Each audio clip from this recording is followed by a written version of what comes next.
কি আপনি চয়েস করতে পারেন, চুজ করতে পারেন, তাহলে আশা করছি আপনার লাইফটা, আপনার হজম প্রক্রিয়াটা, আপনার আইবিএস এর যে প্রবলেম হচ্ছে, আপনি ছোট্ট একটা জিনিসের কারণে হয়তো হচ্ছে, আপনি বুঝছেন না, তো এই বিষয়টা কিন্তু আপনি উপলব্ধি করতে পারবেন। তো আসলে দেখেন যে গ্লুটেনটা কি। গ্লুটেনটা দেখেন যে এটা এক ধরনের কিন্তু আপনার প্রোটিন। হ্যাঁ, এটা সাধারণত এক ধরনের প্রোটিন, তো যা প্রাকৃতিক ভাবে কিছু খাবারের ভিতর সাধারণত এটা পাওয়া যায়, যেমন আপনার গম, যব, বার্লি। হ্যাঁ, এগুলোর ভিতরে সাধারণত এটা পাওয়া যায়। এবং এই প্রোটিনটা দেখেন যে আমাদের দুইটা মানে আপনার এর সঙ্গে গঠিত হয়, অর্থাৎ এই প্রোটিনটা শুধুমাত্র একক প্রোটিন না, এটা আপনার দুইটি আপনার গ্লাইডেট এবং হচ্ছে আপনার গ্লুটেনাইন, এই দুইটি প্রোটিনের সমন্বয়ে সাধারণত গঠিত। এগুলো কি করে, এগুলো সাধারণত আপনার আমাদের যে আমরা বিভিন্ন রকম পাউরুটি তৈরি করি, নান রুটি তৈরি করি, এরপর হচ্ছে বেকারি যে আইটেমগুলো তৈরি করি, তো এগুলোকে সাধারণত টান টান রাখে, ফোলা ভাব রাখে, এই কাজগুলো বা স্পঞ্জের মতো রাখে। হ্যাঁ, তো সাধারণত এই যে এই কারণে কিন্তু সাধারণত আপনার রুটিগুলো, নান রুটিগুলো ফুলে ফাঁপে বা আপনার টান টান অবস্থায় কিন্তু থাকে। তাহলে এই যে এই গ্লুটেন যুক্ত খাবারটা, এই গ্লুটেন যুক্ত যেই আপনার খাদ্য শস্যগুলো, এটা সাধারণত আমাদের জন্য বা যারা আইবিএস এর প্রবলেম আছেন, যারা হজমজনিত প্রবলেম আছেন, তাদের জন্য মারাত্মক কিন্তু ক্ষতির কারণ হতে পারে। হ্যাঁ, কারণ আপনি দীর্ঘদিন যাবত এই যে গ্লুটেন যুক্ত খাবারটা খেয়ে যাচ্ছেন, আপনি হয়তো বুঝছেন না যে আপনার হজম প্রবলেমটা কোথায় হচ্ছে। তাহলে আজকের পর থেকে আপনি গম, যব, বার্লি, এই শস্যগুলো সাধারণত আপনার গ্লুটেনের কিন্তু আপনার মানে কি বলবো যে মাদার বলা হয়, বা এগুলো কিন্তু উৎস। তাহলে এখান থেকে যে প্রক্রিয়াজাত হয়ে বিভিন্ন রকম খাদ্য বা বিভিন্ন রকম আপনার বেকারির যে আইটেমগুলো তৈরি হয়, সেইগুলোতে আমাদের এই গ্লুটেন কিন্তু থাকে। তাহলে এই গ্লুটেন যখন আমাদের থাকে বা এই খাবারগুলো যখন আমরা খাই, তো দেখেন সাধারণত তখন আমাদের পেটে গ্যাস হয়, পেটটা আপনার ফাঁপা থাকে, কারো ডায়রিয়া হয়, কারো আপনার কোষ্ঠকাঠিন্য হয়, কারো আবার কখনো কষা কখনো নরম হয়, পেটের হজম প্রক্রিয়া, বুকটা জ্বালাপোড়া করে, টক ঢেকে উঠতে পারে। হ্যাঁ, এরপর হচ্ছে আপনার পেটের কোনো একটা জায়গাতে ব্যথা করতে পারে। বিভিন্ন রকম কিন্তু সমস্যা আপনার এই গ্লুটেন যুক্ত খাবারগুলো যদি আপনি খান, তাহলে কিন্তু তৈরি হতে পারে। কারণ আইবিএস এ যারা প্রবলেম থাকে, পেটের যে এনভায়রনমেন্টটা, এটা এই গ্লুটেন যুক্ত খাবারগুলো ভিতরে নিতে পারে না। এই কারণে আমরা এক কথায়, ছোট্ট ভাষায় যখন আমরা বলি, বা ছোট্ট এক কথায় আমরা বলি যে গ্লুটেন যুক্ত খাবার আপনি পরিহার করবেন, তখনই কিন্তু আপনাকে বুঝতে হবে যে গ্লুটেন যুক্ত খাবারগুলো কোনগুলো। এবং আরো বিস্তারিত আপনি কিন্তু ইউটিউবে, এরপরে ফেসবুকে, আপনার বিভিন্ন রকম আপনার যে সাইটগুলো রয়েছে আপনার, হ্যাঁ, সেই সাইটগুলো থেকে আপনি বিস্তারিত আর কিন্তু জানতে পারবেন। তাহলে গ্লুটেন যুক্ত খাবার আমাদের জন্য কিন্তু দেখছেন যে বিভিন্ন রকম প্রবলেম তৈরি করছে। যেমন আপনার দেখেন যে এই যে গম, দেখেন আজকে সাধারণত আমরা যে গমগুলো খাচ্ছি, এক তো আপনার নিম্নমানের যে গম, এবং এই গমের যে ওপরের যে আপনার লেয়ার থাকছে, এটাকে আমরা ফেলে দিচ্ছি, অর্থাৎ ফাইবারটা কিন্তু আমরা ফেলে দিচ্ছি। এবং এই গমটাই হয়ে উঠছে আমাদের জন্য কিন্তু ভয়ঙ্কর একটা হজম প্রক্রিয়াকে মানে বাধাগ্রস্ত তৈরি করছে এবং ভয়ঙ্কর রূপ কিন্তু ধারণ করছে। তো সেক্ষেত্রে এই যে গমের রুটি আমরা দীর্ঘদিন যাবত আমরা যারা খাচ্ছি, বা গম থেকে তৈরি আপনার যে নাস্তাগুলো আমরা সাধারণত খাচ্ছি, তাহলে এগুলো কিন্তু আমাদের এই আইবিএস ভালো না হওয়ার পিছনে এটা কিন্তু একটা দায়ী। তো অনেকে বলেন যে আসলে স্যার আমার তো ডায়াবেটিস রয়েছে, বা আমার তো ডাক্তার, সেদিন একটা পেশেন্ট পেলাম যে আসলে একজন বিশেষজ্ঞ, তিনি মানে রাত্রে এবং সকালে দুই বেলা তাকে রুটি খাওয়ার জন্য বলছে। যদিও তাকে লাল আটা রুটি খেতে বলেছে। তো এখন সাধারণত আপনার লাল হোক বা সাদা হোক, হজম প্রক্রিয়া যদি আপনার প্রবলেম থাকে, হজম প্রক্রিয়া যদি আপনার সমস্যা থাকে, তাহলে প্রথম দিকে আপনার 3 থেকে 6 মাস, 3 থেকে 6 মাস আমরা বলবো যে আপনি গম একদম পরিপূর্ণভাবে আপনার এখান থেকে পরিহার করেন। এটা একটা বিষয়। দ্বিতীয় বিষয় হলো যে যে গমগুলো সাধারণত আমদানি করে নিয়ে আসা হয় বাংলাদেশে, একটা তথ্য আমি দেখলাম যে ওই গমগুলো একদম নিম্নমানের হয়, এবং সেগুলো বিভিন্ন রকম কেমিক্যাল দিয়ে, সেগুলো আপনার বিভিন্ন রকম মেশিনারিজের মাধ্যম দিয়ে সেগুলো কিন্তু প্রসেস করে কিন্তু এগুলো প্যাকেটজাত করে সাধারণত বাজারে কিন্তু এগুলো দেওয়া হয়। তাহলে এটা কিন্তু আমাদের দেহের জন্য, আমাদের হজম প্রক্রিয়াকে নষ্ট করার জন্য এটা কিন্তু বিশাল কিন্তু একটা ভূমিকা পালন করছে। তো সেক্ষেত্রে যারা একদম রুটি খেতে পছন্দ করেন, যারা রুটি খাওয়ার একটা মানে মন মানসিকতা আছে, সেক্ষেত্রে আপনার গ্লুটেন মুক্ত আটা আপনি খুঁজে বের করবেন। এখন গ্লুটেন মুক্ত আটা এটা আপনার কোনগুলো থাকতে পারে, যেমন আপনার চাউলের আটাতে গ্লুটেন মুক্ত আপনার থাকে। এছাড়া আরো বাজারে আপনার অনেকগুলো গ্লুটেন মুক্ত কিন্তু আপনি আটা পাবেন, কেনোয়ার আটা আপনার গ্লুটেন মুক্ত। হ্যাঁ, এছাড়া আরো বেশ কিছু আপনার গ্লুটেন মুক্ত আটা রয়েছে, যেগুলো আপনি ওগুলো দিয়ে আপনার রুটি কিন্তু আপনি খেতে পারেন। হ্যাঁ, কোনো প্রবলেম নাই। এরপরে যে আপনার রুটি তো আমরা বললাম। হ্যাঁ, এই তো রুটির কিন্তু আবার দেখেন যে অনেক ব্যাপার, যেমন আপনার দেখেন যে আপনার প্যাকেটজাত এখন রেডি রুটি পাওয়া যাচ্ছে, অর্থাৎ রুটিটা রেডি করাই থাকছে, প্যাকেটে বিক্রি হচ্ছে, শপে পাওয়া যাচ্ছে, এবং আপনি সেই রুটিটা নিয়ে জাস্ট কি করবেন, শুধুমাত্র আপনি দিয়ে গরম করবেন, আপনার এভাবে সুন্দরভাবে রুটি তৈরি হয়ে যাবে, রেডি রুটি। মানে আজকে আধুনিক যুগে আমাদের এত পরিমাণ আমাদের কি বলবো যে সহজলভ্য আমরা মানে পাচ্ছি, আর এই সহজলভ্য জিনিসটা আমরা যখন গ্রহণ করছি তখনই কিন্তু আমাদের পেটে কিন্তু 12টা বাজছে। আজকে দেখেন যে আপনার ছেলে মেয়েরা ব্যস্ত আছে, আপনি একটু নুডলস আপনি দিয়ে দিচ্ছেন তাকে, হ্যাঁ, বা একটু পরোটা আপনি তাকে ভেজে দিচ্ছেন। তাহলে এই যে আপনার রুটি, হ্যাঁ, পরোটা, নান রুটি, তাহলে এই যে দেখেন যে আপনার এগুলো আমাদের অনেকে নিত্য সঙ্গী। হ্যাঁ, অনেকে নান রুটি তো আপনার প্রত্যেকদিন খাওয়া লাগে, অনেকে আছে এরকম। তাহলে নান রুটি যদি আপনি প্রত্যেকদিন খান, তাহলে তার ভিতরে যে আপনার বিভিন্ন রকম যে আপনার গ্লুটেনটা অ্যাড হচ্ছে আমাদের, এবং প্রতিনিয়ত আপনার পেটে এটা ইনটেক আপনি করছেন, এগুলো ইনটেক করার কারণে আপনি দেখবেন যে আপনার জটিলতা আরো কিন্তু প্রবলেম, আরো কিন্তু সমস্যা তৈরি হবে। একটু তথ্য দিই আপনাকে। দেখেন যে আমরা রুটি খেতে কেন নিষেধ করি। আপনি দেখেন যে আপনি যখন আটাটা আপনি রুটি তৈরি করার জন্য যখন আপনি মন্থন করবেন বা রেডি করবেন, ওই আটাটা আপনি একটা বাটি নেন, একটা বাটিতে আপনি পানি নেন। ওই বাটিতে পানি নিয়ে ওই যে যে রুটি তৈরি করার জন্য যে আটাটা রেডি করলেন, ওই রুটিটা বা ওই আটাটুকু মানে আপনার ওই পানিতে রেখে দেন।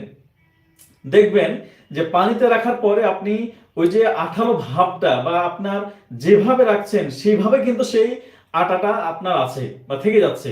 অর্থাৎ ওই পানিতেও কিন্তু আপনার ওই মানে আটাটা যেটা আপনি দিয়েছেন, আপনি রেডি রুটি তৈরি করার আগ মুহূর্তে পানিতে রাখছেন, ওইভাবেই পানিতে কিন্তু সেটা মিশে যাচ্ছে না, এবং আপনার সেটা কিন্তু গোটা গোটা অবস্থা থাকে। একটু পরীক্ষা করে দেখবেন, যারা গৃহিণী আছেন, যারা হাউস ওয়াইফ আছেন, বা যারা আপনার রুটি তৈরি করেন জড়িত আছেন, আপনারা কমেন্ট করে একটু জানাবেন যে আসলে ঘটনা কি, বা আপনি আজকে রেখে একটু কমেন্ট করে জানাবেন যে আসলে সত্য কি না। হ্যাঁ, তাহলে এভাবে আপনি দেখবেন। এখন আমার প্রশ্ন, আমাদের যে পাকস্থলী, আমাদের যে আপনার স্মল ইন্টেস্টাইন, লার্জ ইন্টেস্টাইন, এগুলো তো একটা পাইপের মতো, তাই কি না? এগুলো তো একটা রাবারের মতো। তো এই যে আপনার যে রুটিটা আমরা যখন খাই, অনেক সময় আপনার স্মল ইন্টেস্টাইন, লার্জ ইন্টেস্টাইন, এটা রাবারের মতো অনেক সময় লেগে থাকে, রাবারের মতো লেগে থাকে। এটা অনেক সময় কি হলে আমরা যে খাবারগুলো খাই, সাধারণত অনেক সময় পানি কম খাচ্ছি, বা এই যে রমজান মাসে আমাদের পানি কম খাওয়া হচ্ছে, বা বিভিন্ন কারণে আমরা কাজে ব্যস্ত পানি কম খাই, আমাদের ব্যায়াম করা হয় না। তাহলে আপনি একদিকে রুটি খাচ্ছেন, আপনি ব্যায়াম করছেন না, আপনি বিভিন্ন রকম সমস্যা, আপনার ভিতরে গিয়ে এটা আঠালো ভাবে একদম প্লাস্টিকের মতো এটা কিন্তু আঠালো ভাবে কিন্তু আপনার লেগে থাকছে আপনার নাড়ি ভুঁড়ির ভিতরে।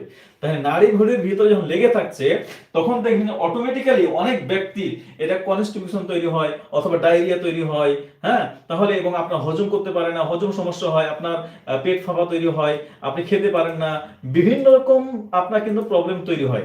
তাহলে আজকে দেখেন যে আমরা যদি এখন সতর্ক না হই, আমরা যদি এই গ্লুটেন যুক্ত খাবারটা প্রতিনিয়ত আমরা খেয়ে যাই, এবং এই যে প্রসেস করা যে আপনার রুটিগুলো, যে পরোটাগুলো, এগুলো যদি আমরা প্রতিনিয়ত খেতে থাকি, তাহলে আমাদের ভবিষ্যৎ প্রজন্ম থেকে শুরু করে নিয়ে আমরা যারা বর্তমানে এগুলো কন্টিনিউ করছি, আমাদের ভবিষ্যৎ কিন্তু ভালো হবে না, এবং আমাদের অনেক কিন্তু জটিলতা আমাদের কিন্তু পড়তে হবে। তো সেক্ষেত্রে আমরা এগুলো অবশ্যই অবশ্যই আজ থেকে বর্জন করব। এগুলো যদি আপনি না খান, ধরেন আপনি নান রুটি একদিন খেলেন না, মারা যাবেন।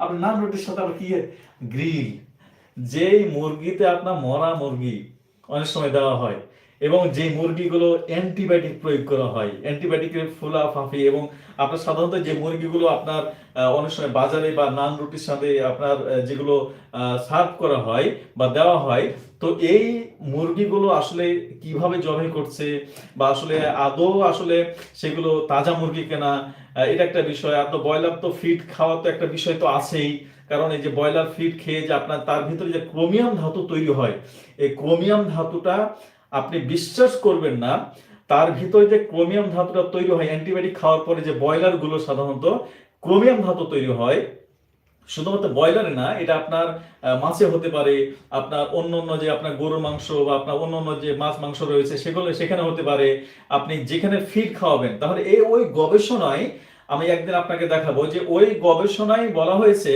যে আপনি যদি ওই মানে আপনার ফিড খাওয়া মুরগিগুলো, আপনি মাছ মাংসগুলো আপনি যখন খাচ্ছেন, তখন আপনার ভিতরে আপনার যেই মানে উপাদানটা তৈরি হচ্ছে, যে বিষক্রিয়া তৈরি হচ্ছে, এটা আপনি আগুন দিয়ে বা কি বলবো, যে যেটা তৈরি হয় সাধারণত, হ্যাঁ, যে ক্রোমিয়াম ধাতুটা, এই ক্রোমিয়াম ধাতুটা যদি আপনাকে নষ্ট করতে হয়, তাহলে প্রায় আপনাকে কি বলবো যে 28 বা 3000 ডিগ্রি সেলসিয়াস তাপমাত্রা প্রয়োগ করতে হবে, প্রায় 3000।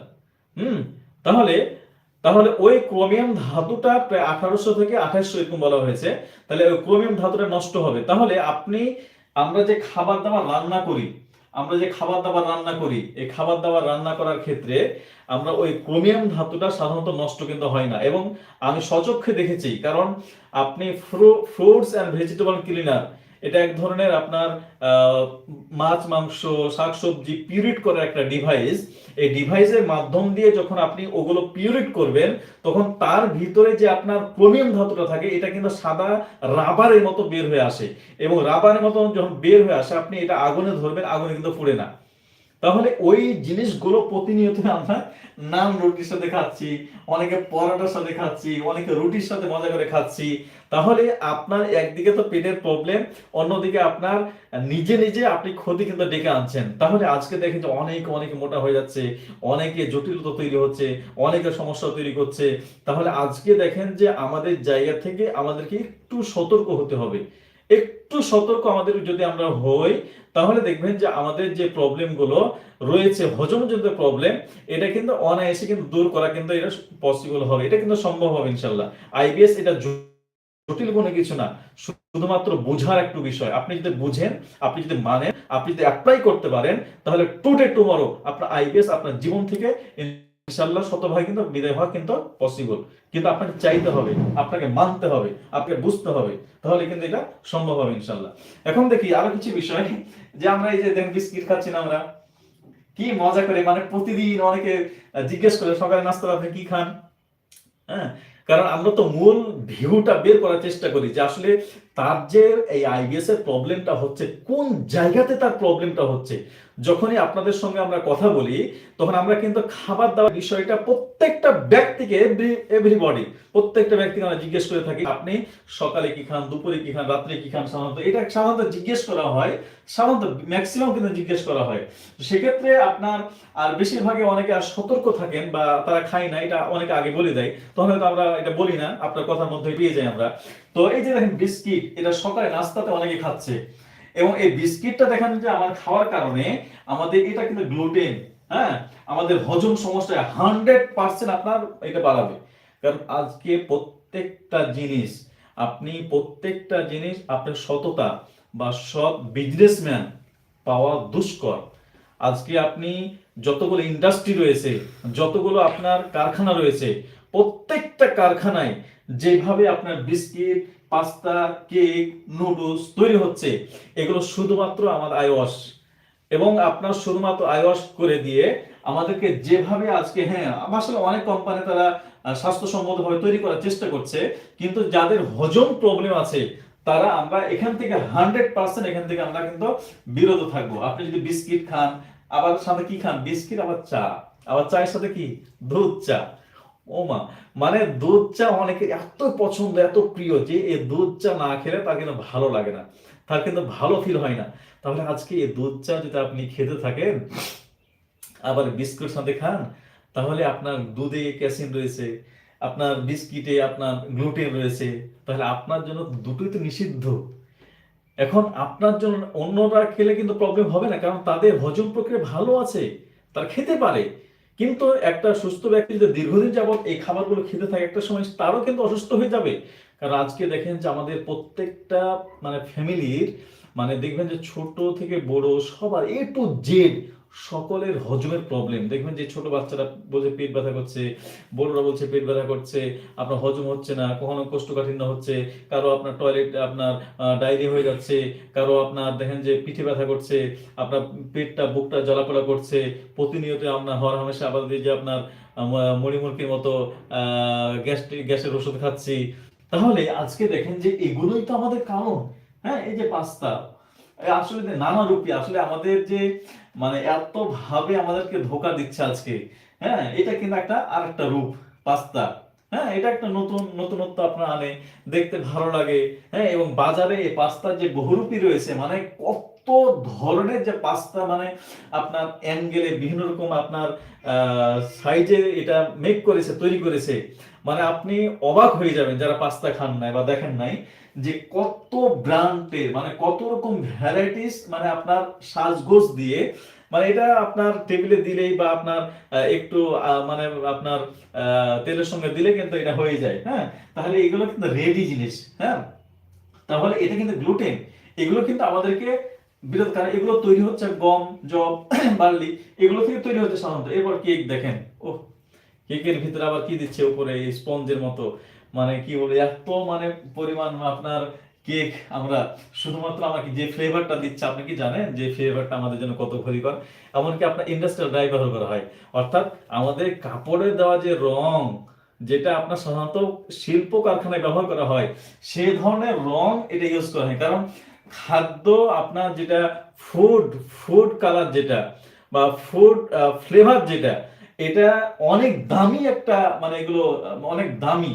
হ্যাঁ, তাহলে এগুলো ব্যবহার না করে টাকার জন্য দেখা যায় যে আপনার ওই কেক কোম্পানিগুলো, দেখা যায় যে আপনার যারা কেক মেক করছেন, তারাও যে আপনার ইন্ডাস্ট্রিয়ালটা একটা ব্যবহার করে দিচ্ছে, একটা কালার একটা দিয়ে দিচ্ছে। আপনি মরেন বা থাকেন, অথচ যে তৈরি করছে, যে মেক করছে, তাকে যদি আপনি বলেন যে বাবা তুমি খাও, সে কিন্তু খাবে না সহজে। কি কারণ ও জানে যে আসলে ঘটনা কোন জায়গাতে। তাহলে আজকে দেখেন যে আমরা এগুলো খাওয়ার কারণে আসলে অনেকে মোটা হয়ে যাচ্ছে, অনেকে হৃদরোগে আক্রান্ত হচ্ছে, আমাদের ব্লোটিং হচ্ছে, গ্যাস হচ্ছে, আপনার হজম সমস্যা হচ্ছে, মানে এত নানা ধরনের সমস্যা হচ্ছে। এই যে নুডলস, ও বাচ্চাদের তো প্রিয়, বাচ্চাদের তো আসলে না খাওয়ালে আসলে তো আমরা তো কি খাওয়াবো তাদেরকে? নুডলস ছাড়া এমনকি একজন আমি পাইছিলাম আমার লাইফে, যে ওই ব্যক্তি 3 বেলায় নুডলস খায়, বড়। এবং সে আমাকে ভিডিও করে দেখালো তার যে রুমটা রয়েছে, তার রুমে মানে আমি হয়তো আপনি মনে করছেন যে এটা অবিশ্বাস একটা গল্প, উনি ভিডিও কলে আমাকে দেখাইছে আপনি ওর মানে আশেপাশে নুডলসে ভর্তি। অর্থাৎ 3 বেলা যদি একটা ব্যক্তি নুডলস খায়, মানে একটা ডিম হয়তো ভেঙে দিল ওর ভিতরে বা একটু সবজি দিয়ে দিল, এটাই তার মানে খাদ্য। অর্থাৎ ব্যাচেলর থাকে, মানে মনে করছে এটাই তার ভালো। তো এই যে নুডলস খেতে খেতে তার পেটের হজমজনিত সমস্যা কিন্তু মানে হয়ে গেছে, এবং মনে করছে যে আসলে আমার কি কারণে হচ্ছে সেটা বুঝতে পারছে না। তাহলে আপনাকে বুঝতে হবে যে কি কারণে আপনার প্রবলেমটা হচ্ছে। ওই জায়গাটা যদি আপনি ধরতে না পারেন, হতে পারে আপনি নুডলস খাওয়ার কারণে, হতে পারে কেক খাওয়ার কারণে, হতে পারে আপনার বিস্কিট খাওয়ার কারণে, হতে পারে পাস্তা খাওয়ার কারণে। হ্যাঁ, আরো যে আপনার বিভিন্ন রকম যে বার্গার রয়েছে, আপনার আদার্স অনেক কিছু আপনার রয়েছে। হ্যাঁ, তাহলে আপনার বার্গার বা আপনার এই যে বিভিন্ন রকম যে প্রসেস করা যে খাবারগুলো, আপনার সিঙ্গাড়া, পুরি, বিভিন্ন রকম আরো মানে কত নানা ধরনের নানা ভ্যারাইটিস জিনিসগুলো রয়েছে, এর প্রত্যেকটার ভিতরে কিন্তু গ্লুটেন। এবং শুধুমাত্র ওগুলো থেকে তৈরি এমন না, অত্যাধিক প্রসেস করা যে খাবারগুলো তৈরি করা হয়, মানে যেগুলো প্রসেস করা হয় এবং অত্যাধিক ভাজা হয়, ওগুলোর ভিতরে কিন্তু গ্লুটেন তৈরি হয়।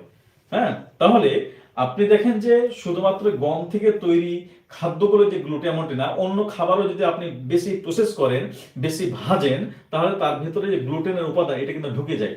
তাহলে আমরা কিন্তু অত্যাধিক যেই ভাজা পোড়ায় আমরা দেখি যে আমরা বার্গার, সিঙ্গাড়া, পুরি, হ্যাঁ, এগুলো আমরা এগুলো আমাদের বিরত থাকবো আমরা। এরপরে দেখেন যে এখন আমরা কি করব, আমাদের করণীয় কি? হ্যাঁ, যে আমরা স্বাস্থ্যকর জীবনের জন্য আমরা পরামর্শ আমরা কি নিব? তাহলে আমাদেরকে খুঁজতে হবে গ্লুটেন ফ্রি খাবার বাছাই করতে হবে। এখন গ্লুটেন ফ্রি খাবার খাবার নাই পৃথিবীতে, আল্লাহ তাআলা দেখেন যে কত খাবার, শুধুমাত্র গমটা যদি আপনি বাদ দিয়ে দেন তাহলে তো আপনি বিস্কিট চানাচুর যেগুলো অখাদ্য, এগুলোর ভিতরে কোনো আসলে খাই আছে বলেন তো? মানে কোনো পুষ্টি আছে? আপনি একটা বিস্কিট যদি খান বা একটা নান রুটি খান, এর ভিতরে কোনো পুষ্টিগুণ আছে? আপনি কি পুষ্টি পাবেন সেখান থেকে? হ্যাঁ, পুষ্টিগুণ পাবেন কি? আপনি হৃদরোগের একটা আপনি ডেকে আনবেন, আপনার হজম প্রক্রিয়াটা অনেক খারাপ দিকে যাবে, এগুলো ডেকে আনবেন, অর্থাৎ বিপদ ডেকে আনবেন এক কথায়। তাহলে যত বিপদের মূল আপনার এগুলো। তাহলে আপনাকে এই গ্লুটেন মুক্ত খাবার, গ্লুটেন ফ্রি খাবার, কত খাবার নেবেন আপনি? তাহলে এই যে আপনার কত খাবার, মানে আপনার এই যে যত রকম ফলমূল শাকসবজি, এরপরে আপনার যদি গমের মানে চাউলের আটা, আপনার চাউলের যেটা আপনার পিঠাপুলি, এগুলো আপনি যদি দেখেন এগুলো গ্লুটেন ফ্রি। এবং গ্লুটেন ফ্রি আপনার যেমন কেনোয়ার ভিতরে, কেনোয়া যেটা আটা রয়েছে সেটা গ্লুটেন ফ্রি, সেটা আপনি রুটি খেতে পারেন। এরপরে বাকুইটা রয়েছে সেটা গ্লুটেন ফ্রি রয়েছে। তাহলে আপনার অনেক নানা ব্র্যান্ডের কিন্তু গ্লুটেন ফ্রি কিন্তু আটা কিন্তু পাওয়া যায়, সেগুলো আপনি ট্রাই করতে পারেন। আশা করছি আপনার প্রবলেম হবে না। এরপরে গ্লুটেন আপনার ফ্রি এভাবে কিন্তু আপনার এরপরে আপনার হয়তো রুটি খেতে হবে কিনা, আপনি সকালে নাস্তাতে রুটি না খেয়ে আপনি কি এই যে বিভিন্ন রকম যে অ্যাভোকাডো আছে, আপনার বিভিন্ন রকম যে ফল ফলারে আপনার গাজর আছে, শাকসবজি রয়েছে, আপনার যেগুলো আপনার শুট করে, যেগুলো হজম হয় আপনার, সেগুলো তো আপনি ইচ্ছা করলে খেতে পারেন। আপনি একটু খিদে লেগেছে, একটা বিস্কিট না খেয়ে একটা আপনি তো খেজুর খেতে পারেন, একটা তো কলা খেতে পারেন, একটা তো আপেল খেতে পারেন নাকি? হ্যাঁ, তাহলে আপনার বা কোন একটা ফল, অন্যান্য ফলগুলো আপনি যে আপনার বাড়িতে একটা পেয়ারা গাছ আছে, সে একটা পেয়ারা খেতে পারেন। তাহলে এগুলো না খেয়ে আমরা সহজলভ্য আমরা মনে করে নিচ্ছি যে ওগুলো, অথবা আপনি এখন চিড়া, আপনি মুড়ি, এগুলো খেতে পারেন। তাহলে আমাদের গাইডলাইনে কিন্তু এগুলো লিখে দিয়েছে যে আপনি খিদে লাগলে আপনার হাতের কাছে মুড়ি, চিড়া এগুলো রাখবেন, কলা, পেঁপে, আদার্স যেগুলো আছে এগুলো আপনি খাবেন। তাহলে এগুলো কত খাবার আপনার রয়েছে, এবং খাবারের লেভেল পর আপনার আসলে কোন খাবারে কোনটা প্রবলেম হচ্ছে, হ্যাঁ, এগুলো কিন্তু আপনার দেখতে হবে যে আসলে কোন খাবারে আপনার প্রবলেমটা হচ্ছে।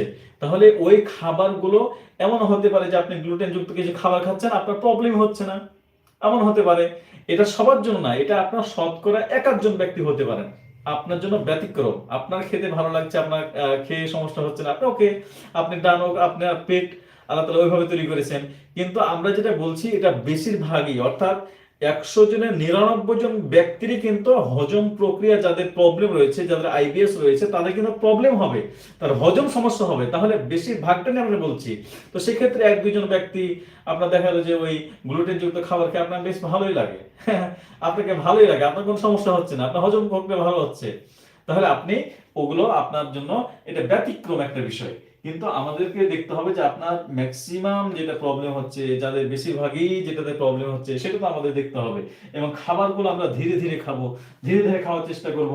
কারণ আমরা যদি ধীরে ধীরে খাই, আমরা যদি ধীরে ধীরে চিবিয়ে খাই, আমরা যদি সুন্দরভাবে এনজয় করতে চাই, হজম প্রক্রিয়াটা ভালো, আইবিএস কে ভালো করতে চাই, আইবিএস তাহলে অবশ্যই অবশ্যই আমাকে গ্লুটেন যুক্ত খাবার থেকে আমাদেরকে বর্জন করতে হবে। তো আশা করছি যারা এতক্ষণ পর্যন্ত যারা আমাদের সঙ্গে যুক্ত ছিলেন, তারা অবশ্যই আমাদের প্রোগ্রামটা দেখে এটা বুঝতে পেরেছেন যে আসলে এই গ্লুটেন যুক্ত খাবারগুলো কোনগুলো, বা গ্লুটেন যুক্ত খাবারগুলো আমাদের খেলে আসলে কি হতে পারে, কি সমস্যা তৈরি হয়। এবং বাজারে যে বিভিন্ন রকম আপনার গম থেকে তৈরি প্রসেস করা যে খাবারগুলো পাওয়া যাচ্ছে, অত্যন্ত সুস্বাদু এবং অনেক মজাদার, এগুলো অনেক আপনি মজা করে খাচ্ছেন। তাহলে এই প্রবলেমগুলো যে আমরা আমাদের নিজে নিজে তৈরি করছি, তাহলে কিন্তু আপনার নিজের কিন্তু সমস্যা তৈরি হচ্ছে। তো সেক্ষেত্রে আমরা আজকে আপনাদের অবশ্যই অবশ্যই আমরা দেখবো যে আপনার এই গ্লুটেন যুক্ত খাবারগুলো আমরা কিন্তু খাওয়ার কারণে কিন্তু আমার বিভিন্ন রকম সমস্যা আপনার তৈরি হতে পারে। তাহলে আপনার যে প্রবলেমগুলো, এটার জন্য আমরা বলবো যে যদি কোনো কমেন্ট আপনি মানে আরো কিছু জানার থাকে, তাহলে কমেন্ট বক্সে আপনি জানাবেন, আমরা অ্যান্সার দেওয়ার চেষ্টা করবো ইনশাল্লাহ। এবং আপনাদের জন্য যে আলোচনাটুকু হলো, এই আলোচনাটুকু আপনার সংক্ষিপ্ত আকারে আমরা করার চেষ্টা করলাম। আরো আপনার জানার বোঝার বিষয় থাকলে আরো সার্চ করবেন, আরো দেখবেন, আরো বুঝবেন এবং এগুলো মানবেন। তাহলে আশা করছি আপনার যে প্রবলেমগুলো আছে, হজম প্রক্রিয়ার যে প্রবলেমগুলো আছে, এগুলো সমাধান হবে। আপনি গ্লুটেন যুক্ত খাবার সম্পর্কে সচেতন হন, জানেন, বুঝেন, তাহলে আপনি দেখবেন যে আইবিএস থেকে আপনি কিন্তু বিশাল একটা অংশে লাভ করতে পারবেন ইনশাল্লাহ। তো আজকের মতো লাইভটা আমরা শেষ করছি ইনশাল্লাহ। ভালো থাকবেন, আবারও দেখা হবে ইনশাল্লাহ। আসসালামু আলাইকুম ওয়া রাহমাতুল্লাহি ওয়া বারাকাতুহু।